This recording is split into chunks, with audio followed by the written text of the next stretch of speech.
Assalamualaikum warahmatullahi wabarakatuh. Kembali lagi dengan saya Vanessa Gunanti. Saya dari kelas K321 MNR, Prodi Manajemen. Kali ini saya akan menjelaskan paparan tentang hubungan simbiosis komensalisme antara pekerja dan pengusaha. Di sini saya akan menyebut pekerja sebagai pihak kedua dan pengusaha sebagai pihak pertama.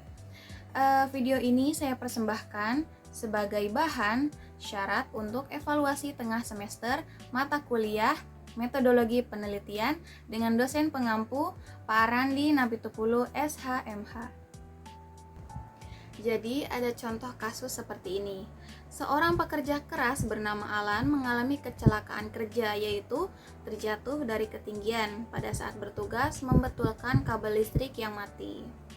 Setelah mengetahui Alan ini mengalami kelumpuhan total, pihak kantornya Alan memecat Alan dengan tidak hormat dan dianggap bahwa kecelakaan ini adalah murni bentuk kesengajaan dia dan tidak diberikan pesangon sepeser pun. Lalu kasus ini sebenarnya bagian dari hubungan industrial antara pekerja dan pengusaha. Yang tidak jarang ini terjadi di dalam kehidupan nyata kita. Pengusaha atau pihak pertama yang dianggap lalai malah memutarbalikkan fakta kepada pihak kedua, seolah pihak kedualah yang melakukan kesalahan. Agar apa? Agar si pengusaha atau pihak pertama ini tidak perlu membayar pesangon kepada pihak keluarga pekerja. Yang pertama yang akan kita bahas adalah latar belakang masalah. Bekerja merupakan hal penting untuk menyambung hidup dalam kehidupan manusia, terutama di era digital ini. Tetapi jangan dilupakan juga hal-hal yang penting saat bekerja, yaitu keselamatan dan kesehatan kerja. Kecelakaan kerja ini dapat terjadi karena disebabkan beberapa faktor, antara lain adanya faktor lingkungan dan faktor manusia. Faktor lingkungan sendiri terkait dengan peralatan, kebijakan, pengawasan, peraturan, dan prosedur kerja mengenai pelaksanaan K3. Lalu faktor manusia yaitu dari perilaku atau kebiasaan kerja yang tidak aman. Hal ini menurut Sumakmur pada tahun 2009. Secara umum, penyebab kecelakaan kerja disebabkan oleh perilaku tidak aman atau faktor manusia dan kondisi yang tidak aman dari faktor lingkungan kerja.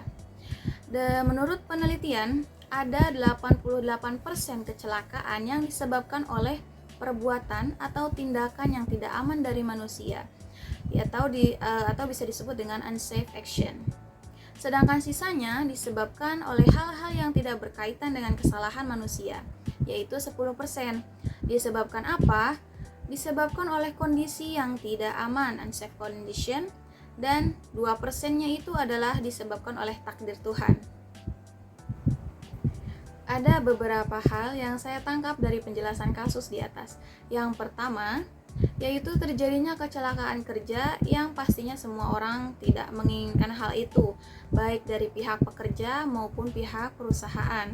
Yang kedua, Alan mengalami lumpuh total atau cacat tetap pasca kecelakaan. Lalu yang ketiga adalah ketidakbertanggungjawaban perusahaan atas apa yang terjadi kepada Alan dan memilih tindakan yang abai dengan memecat Alan dan tidak memberikan pesangon sama sekali. Selanjutnya bagian kedua kita akan membahas pokok permasalahan yang terjadi atas kasus di atas. Yang pertama itu menuduh Alan tanpa melakukan penyelidikan lebih lanjut dan fakta yang jelas.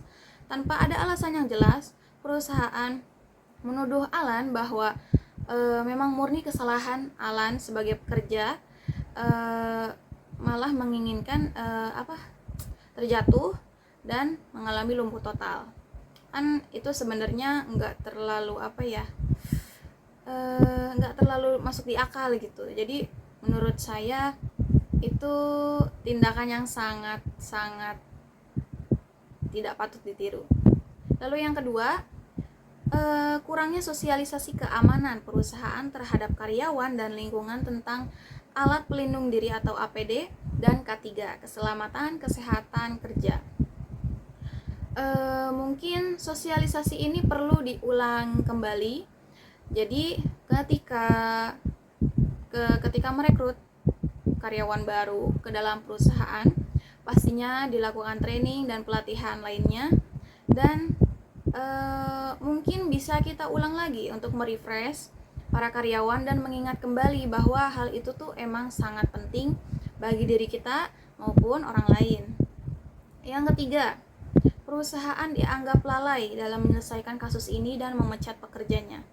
Betul, perusahaan sangat-sangat lalai menurut saya menyelesaikan kasus ini dengan memecat pekerjanya. Apakah hal itu akan menyelesaikan masalah? Menurut saya tidak.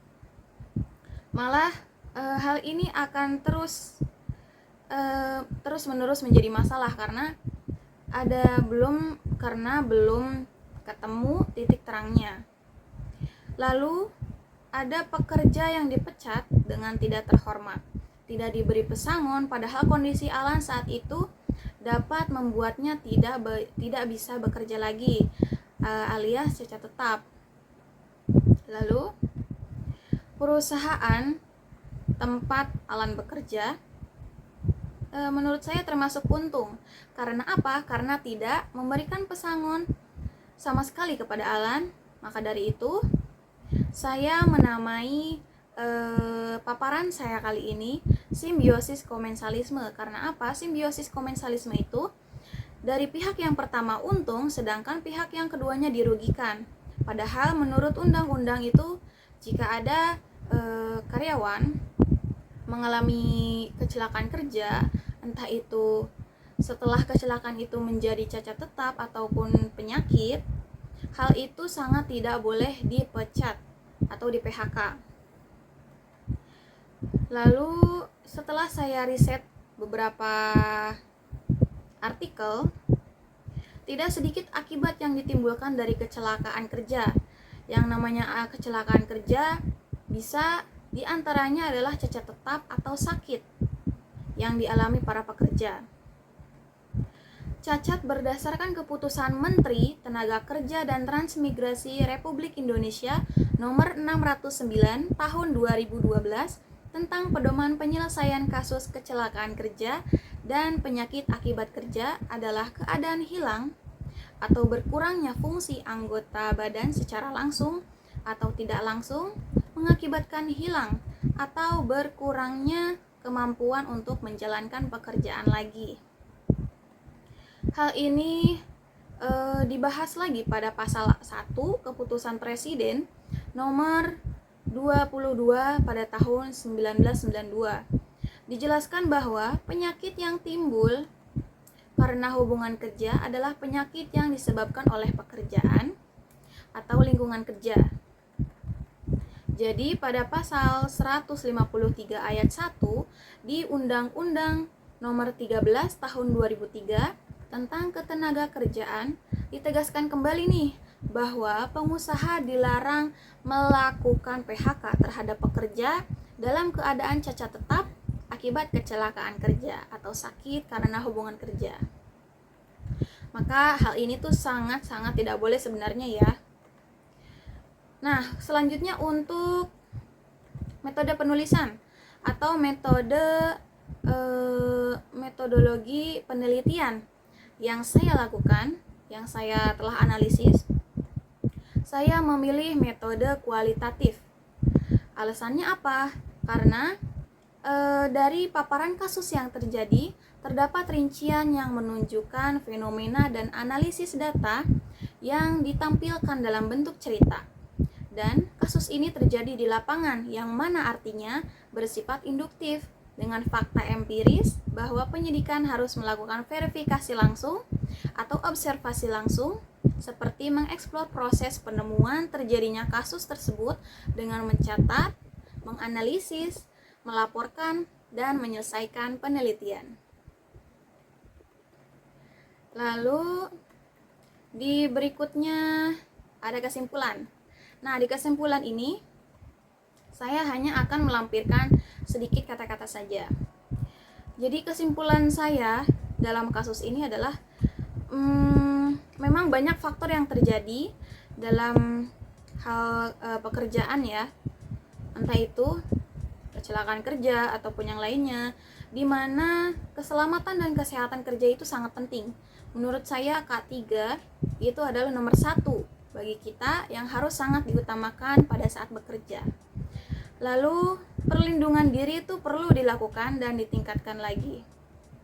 Jika memang perlindungan diri yang sudah ada di perusahaan sudah terbilang bagus dan baik, mungkin perlu di kaizen atau di inovasi lagi menjadi lebih bagus lagi dan lebih baik. Baik, sekian dari paparan metodologi penelitian saya. Terima kasih telah menonton dan mendengarkan paparan saya di video ini. Terima kasih. Wassalamualaikum warahmatullahi wabarakatuh. Sampai jumpa lagi.